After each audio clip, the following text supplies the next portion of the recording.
नमस्कार, मी निखिला। गेल्या 2 महिन्यामध्ये देशात आणि राज्यात प्रचंड तापमान वाढले।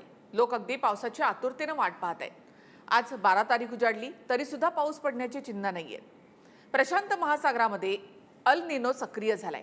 अमेरिकी हवामान संस्था नोआनं याची पुष्टी केली आहे। अल निनोच्या तीव्रतेमुळे जगभरामध्ये आता दुष्काळाची शक्यता आहे। अल निनो म्हणजे काय आणि त्याचा किती मोठा परिणाम जाणवतोय ते आपण पाहूया।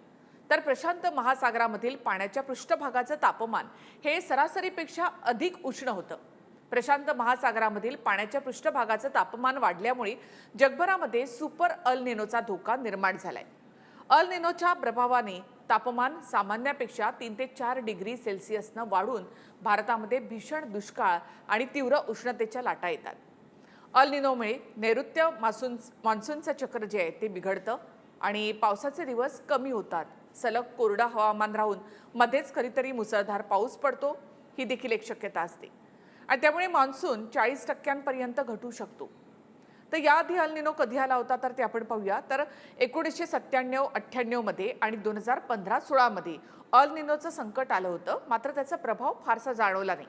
मात्र यावेळी सुपर अल निनोची तीव्रता जास्त असल्याचा अंदाज आहे। त्यामुळे जागतिक अन्न सुरक्षा मात्र यामध्ये धोक्यात येण्याची भीती आहे।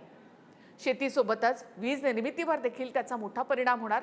पिण्याच्या पाण्याची टंचाई शहरामध्ये सुद्धा जाणवेल आणि बाजारामध्ये धान्याचे दर वाढून महागाईचा भडका आणखी उडू शकतो। भारतामध्ये विदर्भासह यूपी, एमपी, राजस्थान, छत्तीसगड यांना याचा सगळ्यात जास्त फटका बसणार आहे। महाराष्ट्रामध्ये विदर्भाला याचा धोका जास्त असेल। विदर्भातील संत्रा, कापूस म्हणजे कोरडवाहू पिकं जी आहेत तिथे मोठा फटका बसण्याची शक्यता आहे। जागतिक हवामान संघटना WMO ने जून ते ऑगस्ट या कालावधीमध्ये म्हणजे जिथे आपल्याला खूप मोठा पाऊस पडत असतो त्याच काळामध्ये अल निनो विकसित होण्याची 80% शक्यता वर्तवली आहे, जो अगदी नोव्हेंबरपर्यंत याचा प्रभाव टिकून राहण्याची शक्यता आहे। 90% ही शक्यता जास्त आहे।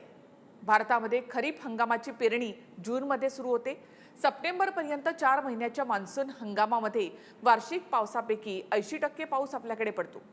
भारतामध्ये 50%हून अधिक शेती ही पावसावर अवलंबून आहे। कमी पावसामुळे भात पीक, तांदूळ, कडधान्य, तेलबिया यांच्या उत्पादनामध्ये मोठी घट होऊ शकते। अल निनोचा प्रभाव लक्षात घेऊन राज्य सरकारने टास्क फोर्स तयार केलाय। शासन स्तरावर यासाठी तयारी सुरू झाली आहे। शेतकऱ्यांनी सरकारच्या सल्ल्यानेच पेरणी करावी असं मुख्यमंत्री देवेंद्र फडणवीस यांनी आवाहन केलेलं आहे। त्यामुळे शेतकऱ्यांनी देखील हे आवाहन पाळावं। संकटाला घाबरू नका, पण सामना करण्यासाठी सज्जही राहा। योग्य नियोजन या संकटावर मात करू शकतं।